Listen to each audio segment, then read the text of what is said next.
Welcome. Today I am going to show you how to use business context in Lumi. So to get started, just a quick refresher on what business context is. So if we go into our knowledge base here, you can see I'm in the AdventureWorks business data knowledge base, which is one of our demo knowledge bases.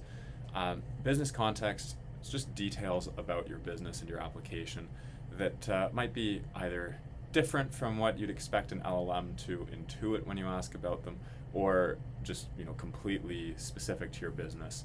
So things like acronyms, company-specific terms, or KPIs and calculations that you guys do in a specific way. So to demonstrate how business context has an effect and how to kind of test it out, I'm going to use a customer segmentation example.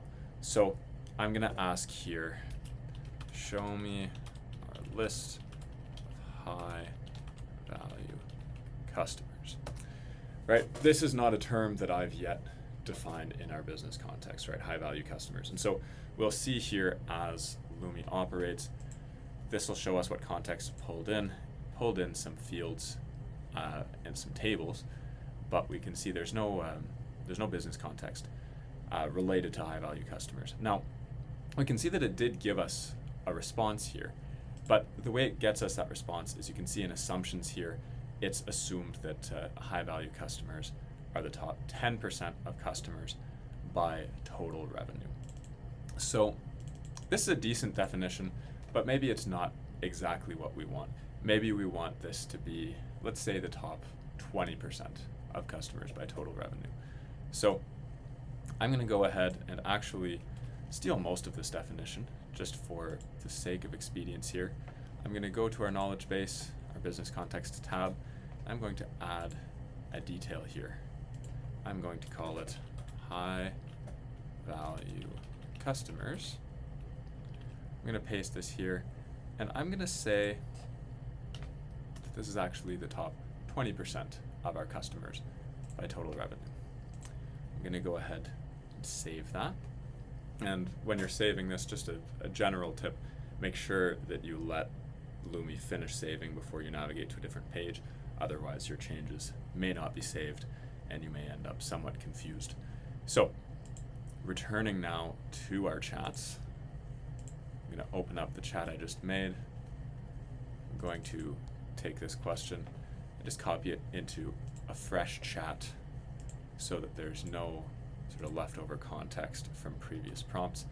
And I'm going to ask it about high value customers.